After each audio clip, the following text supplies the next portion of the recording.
एक और बड़ी खबर इस वक्त सामने आ रही है ऑपरेशन सिंदूर से जुड़ी एक और बहुत बड़ी खबर। एक आतंकी के बारे जाने की खबर है। आतंकी रऊफ अजहर मारा गया। रऊफ अजहर आपको बता दें ये भाई था किसका? आतंकी मसूद अजहर का। ये देखिए उसकी तस्वीर। आतंकी रऊफ अजहर जो अक्सर हिंदुस्तान के खिलाफ जहर उगलता था वो भी मारा गया है ऑपरेशन सिंदूर में। जो पाकिस्तान में आतंकी मसूद अजहर के परिवार के 14 लोग मारे गए हैं उसमें उसका भाई रऊफ अजहर भी था। और जो खबर सामने आ रही है तस्वीर में पहचान लीजिए इस आतंकी को। एक तो आतंकी खुद आतंकी के जनाजे में पहुंचता है और जैसा कि बैंक सरा बता रहे थे कि इतनी सलामी इतना सल्यूट किसी टॉप कमांडर को दिया जाता है, आतंकियों के टॉप कमांडर को नहीं। लेकिन मुझे लगता है कि इसमें और भी महत्वपूर्ण बात है। एक बार अमित के पास चलते हैं। अमित जरा आपके पास क्या अपडेट है बताइए, उसके बाद इस आतंकी के बारे में जिक्र करेंगे।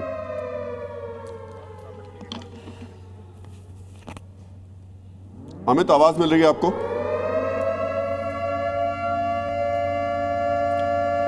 नहीं, लेकिन ये जो मौलाना मसूद अजहर जो है, मैं मौलाना शब्द इस्तेमाल कर गया गलती से, आतंकी मसूद अजहर जो है वो दिखाई नहीं दे रहा। उसका भाई मारा गया फिर भी दिखाई नहीं दे रहा।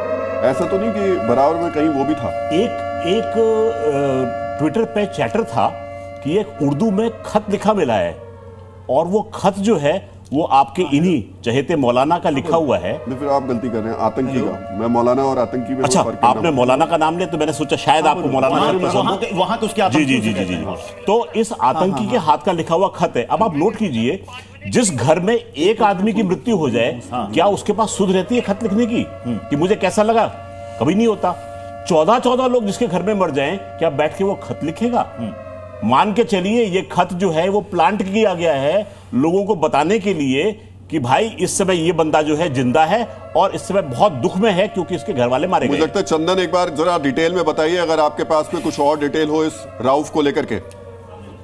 राहुल जी मेरे पास राउफ को लेकर नहीं ड्रोन को लेकर के एक इंपॉर्टेंट डिटेल आ रही है। हम लोग जो यहां डिस्कशन कर रहे थे हेरोन ड्रोन को लेकर कर रहे थे जो कि तो ही एक ड्रोन है, लेकिन यहां जो आरोप लगाया गया है वो हैरोप ड्रोन का लगाया गया है। HAROP हैरोप ड्रोन जो है जो कि एक अटैकिंग ड्रोन माना जाता है और ये ड्रोन जो आत्मघाती ड्रोन होता है इससे अटैक किया गया है, ये पाकिस्तान की ओर से आरोप लगाया गया है। और हैरोप ड्रोन के बारे में बताया यही जा रहा है कि यह भी इजराइल के द्वारा ही डेवलप किया गया है लेकिन भारत में इसका निर्माण किया जाता है, इसलिए हैरोप ड्रोन पर यह बात कही गई है। इस पर जो है हमारे जो एक्सपर्ट्स हैं वो ज्यादा बेहतर राय दे सकते हैं सर। लेकिन मुझे लगता है इस वक्त बड़ी खबर रऊफ का मारा जाना है। रऊफ अजहर जो कि कंधार विमान अपहरण कांड में भी ये शामिल था, इसे भी मास्टरमाइंड बताया जाता है जिसमें हमें 3 आतंकियों को छोड़ना पड़ा था। अगर ये मारा गया है तो ये बहुत बड़ी कामयाबी है। रऊफ अजहर अगर मारा गया है तो ये एक आतंक का एक बड़ा चेहरा वो मारा गया है। जी ये जैश का एक बहुत बड़ा सरगना था और इसको मुफ्ती की उपाधि मिली हुई थी। जैसे वो राहुल के चहेते नहीं है मौलाना, वैसे इनको मुफ्ती की उपाधि मिली थी। आतंकी जी जी आतंकी मसूद अजहर जी। आज मैं थोड़ा राहुल से मजाक करने की इच्छा कर रही थी क्योंकि मजाक तो इस समय पाकिस्तान में आतंकवादियों उनकी सेना के साथ हो रहा है जी, जो लगातार दूसरे देशों में जाकर बम धमाके करते थे। जी, जी, जी। आज उनके लोग कैसे डरे हुए सहमे हुए और सबसे महत्वपूर्ण बात यह कि इतना खतरनाक आतंकवादी इस हमले में मारा गया। ये भारत की बहुत बड़ी उपलब्धि है। मुझे लगता है ये उपलब्धियों का सिलसिला लगातार जारी रहना चाहिए। राहुल जी आपने तो खुद कंधार का वो जो था पूरा एपिसोड आपने उसे कवर किया था। इसमें कई आतंकी बड़ी साजिश, कई घंटे तक पूरा हिंदुस्तान उस वक्त सोच रहा था कि क्या हो रहा है क्या नहीं होगा और 3 आतंकियों को छोड़ना पड़ा था। जी इसमें इस आतंकवादी ने आपको ध्यान होगा 1999 का कांधार IC-814 हाईजैक में पार्ट लिया था। इसने 2001 के पार्लियामेंट अटैक की प्लानिंग भी इसकी अनुयायी में हुई थी। पठानकोट एयरफोर्स बेस पर हमला भी इसकी सोची समझी साजिश थी। पुलवामा पर जिस हमारे 40 CRPF के जवान जो वीर गति को प्राप्त हुए थे उस हमले में भी इसका हाथ था। तो ये बहुत बड़ी उपलब्धि है हमारी सैन्य शक्ति के लिए और उन परिवारों के लिए जिन्होंने अपने प्रियजन खोए थे। राइट फ्रॉम रचना कटियाल जिनके पति रूपिन कटियाल को। अब देखिए ये आतंकियों के मारे जाने की खबर के पीछे एक और बड़ी खबर आ गई है। पाकिस्तान एक बार फिर से दगा है। रावलपिंडी में एक और धमाका। हम अभी पिछले धमाके की बात कर ही रहे थे, तब तक एक और धमाका हो गया। मतलब पाकिस्तान के पास बिल्कुल भी संभलने का वक्त नहीं है। रावलपिंडी दहल रहा है, लाहौर बार बार दहल रहा है, और रावलपिंडी, लाहौर, गुजरावाला, ये तमाम इलाके लगातार धमाके की आवाजों से गूंज रहे। लोग दहशत में हैं, घर से बाहर आ रहे हैं। हो क्या रहा है सर? ये तो दिन के उजाले में बराबर एक के बाद एक हो रहा है। इनका एयर डिफेंस कहाँ गया? ये जो बातें करते थे, वो तो चाइनीज था, वो तो पता चल गया सुबह। वो शामिल हो नहीं कर पाया। 80% उनके पास चाइनीज इक्विपमेंट है, समझिए। तो देखिए, एयर डिफेंस सिस्टम में जो कमांडर होता है उसके पास जो महंगी एयर टू जमीन से एयर पर फायर करने वाली मिसाइल होती हैं, एक एक की कीमत लाखों रुपए, लाखों डॉलर होती हैं। वो जाहिर बात है 24 या 36 होती हैं, तो हर ड्रोन पर तो फायर नहीं कर सकता।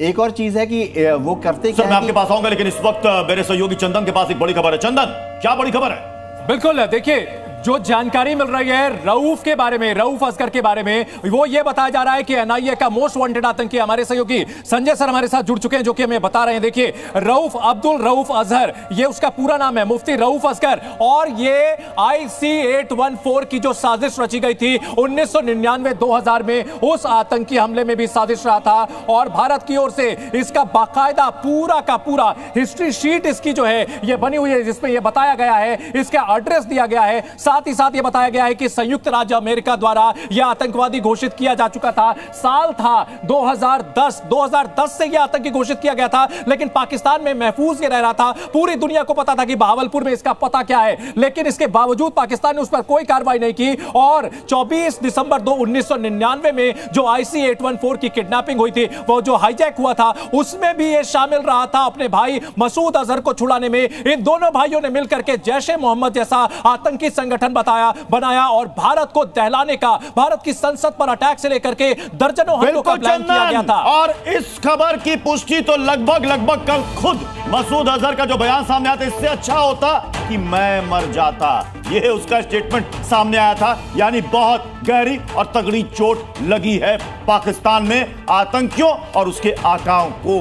इस बड़ी खबर पर लगातार हमारी कवरेज जारी रहेगी।